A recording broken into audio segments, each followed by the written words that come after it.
Mesdames, Messieurs, bonjour et bienvenue sur notre chaîne YouTube.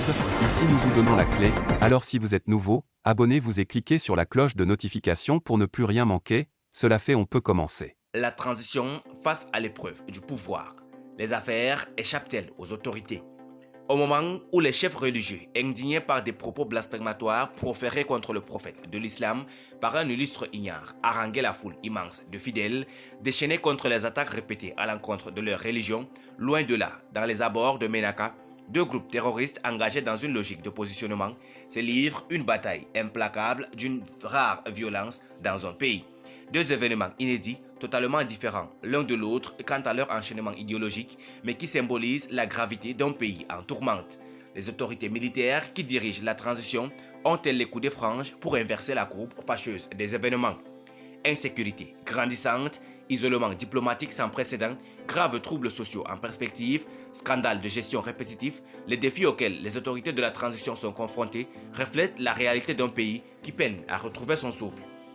Au-delà de la polémique, née des difficultés liées à la vie chère consécutive à la flambée des prix, le Mali, depuis plusieurs mois, confronté à l'épineux problème des militaires ivoiriens détenus dans notre pays, n'arrive toujours pas à juguler une situation pour le moins sensible, pour laquelle, néanmoins, presque tous les dirigeants du grand voisinage ont sillonné le nôtre. En dépit du grand balai diplomatique déployé auprès des autorités de la transition, aucune lueur d'espoir n'est apparue pour apaiser un dossier qui devient de plus en plus problématique. Autour de cette affaire des militaires ivoiriens détenus dans notre pays, les dernières informations rapportent que Bamako a transmis une correspondance à Abidjan. Selon toujours les mêmes sources, les autorités ivoiriennes ont rejeté la requête de Bamako. En d'autres termes, plus clairs, ce dossier est au point mort.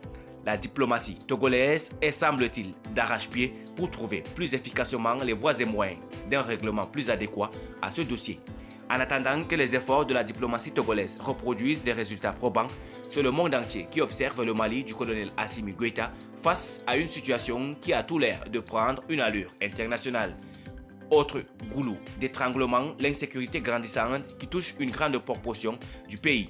Selon plusieurs avis éclairés, il n'est pas exclu que la révision constitutionnelle en perspective soit compromise du fait de la situation sécuritaire préoccupante du pays. À ce problème sécuritaire récurrent, susceptible de gêner les processus de la révision constitutionnelle en perspective, s'ajoutent les difficultés inhérentes à tout processus politique similaire, à savoir les frondes catégorielles qui risquent de compromettre la stabilité sociale. À ce titre, les magistrats et les représentations de la diaspora malienne et certains leaders musulmans sont pour l'instant les quelques corporations professionnelles les plus importantes du pays qui ne sont pas les moindres ayant manifesté des velléités réelles face à la question. En comptant les partis politiques et les acteurs de la société civile qui ont tous, autant qu'ils sont, émis de sérieuses réserves contre des points sensibles de l'avant-projet constitutionnel, l'on s'aperçoit que la transition aura fort à faire pour apaiser une situation potentiellement explosive. De plus en plus, les partis politiques, toujours plus insistants à exiger le retour à l'ordre constitutionnel, sont entre autres facteurs de pression sur des autorités de la transition qui ne pourront probablement pas bénéficier d'aucune période de grâce, surtout vis-à-vis d'une communauté internationale de plus en plus implacable sur le retour rapide à l'ordre constitutionnel. Merci pour votre aimable attention. Si vous êtes nouveau, n'oubliez pas de cliquer sur la cloche de notification et de vous abonner à la chaîne. Merci, à très bientôt pour une nouvelle vidéo.